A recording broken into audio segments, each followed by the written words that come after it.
Senator Mashal Khan, اس کے بعد Kamran first time بول رہی ہے. میں یہ شکریہ چیئرمین صاحب. اس کے بارے میں 16 نمبر کے بارے میں مولانا صاحب آپ لوگ جب باہر گئے تو چیئرمین جو مجھ سے پہلے چیئر کرے تھے چیئرمین صاحب نے ڈیفر کر دیا اس کو. آپ لوگ موجود نہیں تھے. جی سینیٹر مشال. بسم اللہ الرحمن الرحیم. ایاک نعبد و ایاک نستعین. اس کے بعد کامران صاحب بولیں گے. جی میں اللہ کے کرم اور اپنے لیڈر عمران خان کی شکر گزار ہوں کہ جن کی وجہ سے آج میں اس ایوان کا حصہ ہوں. چیئرمین صاحب، امت مسلمہ کا لیڈر، اس ملک کا سابق وزیر اعظم عمران خان، جو پچھلے 2 سالوں سے اس ملک سے وفاداری کی پاداشت میں پابند سلاسل ہے، ان کی اہلیہ جو ایک غیر سیاسی خاتون ہے، سیاسی کیسز میں ان کو الجھا کر سزائیں سنا کر اڈیالہ جیل میں وہ قید ہے، جن کی پارٹی توڑی گئی، جن سے نشان چھینا گیا، جن کے ورکرز اور لیڈران آج بھی جیلوں میں ہیں، جن کا مینڈیٹ چھینا گیا، ظلم اور ستم اور فسطائیت کے تمام ریکارڈز توڑے گئے. اس کے باوجود آج بھی پاکستان تحریک انصاف 25 کروڑ عوام کی نمائندگی کر رہی ہے. 8 فروری کو 25 کروڑ عوام نے جو مینڈیٹ دیا تھا وہ نہیں ملا. ہماری ریزرو سیٹیں نہیں دی گئی. اور آج خیبر پختونخوا کی ایک لڑکی اگر اس ایوان کا حصہ ہے تو وہ عمران خان کے نام، ان کی پہچان اور ان کی ووٹ کی وجہ سے ہے. چیئرمین صاحب، ہم نے لاقانونیت اور بے آئینی کے آگ کے دریا پار کر کے ہم اس ایوان میں پہنچے ہیں. ہم پاکستان کے وفادار ہیں، ہم یہاں پیدا ہوئے ہیں اور ہم نے یہیں پہ ہی دفن ہونا ہے. لیکن انفارچونیٹلی آج اس ہی ایوان میں انسداد دہشت گردی کی ایک ترمیم لائی گئی جو آنن فانن منظور بھی کرائی گئی. چیئرمین صاحب، پہلے یہ پوچھنا چاہیے کہ اس ایوان میں کتنے دہشت گرد بیٹھے ہوئے ہیں. میں خیبر پختونخوا کی ایک لڑکی، مجھ پہ درجنوں دہشت گردی کے FIR درج ہے اس ٹائم. میں اس ایوان میں حلف لینے نہیں آ سکتی تھی. میں پہلے پشاور ہائی کورٹ گئی، میں نے وہاں پہ اپنے لیے حفاظتی ضمانت لی اور اس کے بعد میں اس ایوان میں اپنا حلف لینے کے لیے آئی.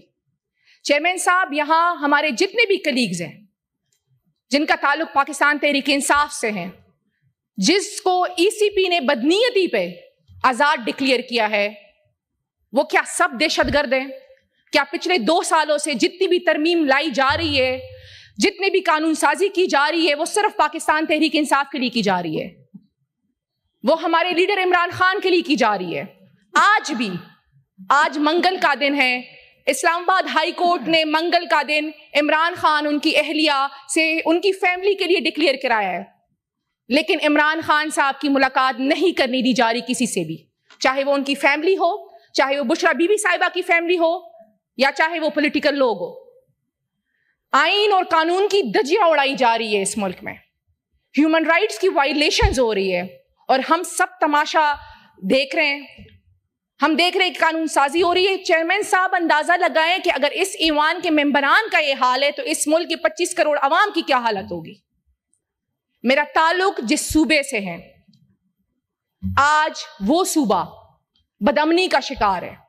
وہاں پہ ڈرون اٹیکس ہو رہے ہیں، وہاں پہ لوگ سفید پرچم اٹھا کے امن کے نعرے لگا رہے ہیں، اور آج وہ قدرتی آفات کا شکار ہے. چیئرمین صاحب، 3 دن پہلے بنیر، سوات، باجوڑ اور جس ضلع سے میرا تعلق ہے سوابی، وہاں پہ کلاؤڈ برسٹ ہوئے. لیکن وفاق نے اعلان کیا کہ ہم خیبر پختونخوا کے ساتھ ہیں، فوٹو شوٹ بھی ہوا، لیکن ابھی تک NDMA نے صرف 3 ٹرک بھجوائے ہوئے ہیں. اور اندازہ لگائے بے حسی کی کہ کہا جا رہا ہے کہ وہ ٹرک ڈسٹریبیوٹ نہیں ہوں گے جب تک ہمارے پولیٹیکل نمائندگان نہیں آ جاتے. چیئرمین صاحب، یہ سیاست کا وقت نہیں ہے، کہنے کو بہت کچھ ہے. ہم پولیس سرات سے گزر کر یہاں پہنچے اور ہماری مصائب اور مشکلات ابھی تک ختم نہیں ہوئی.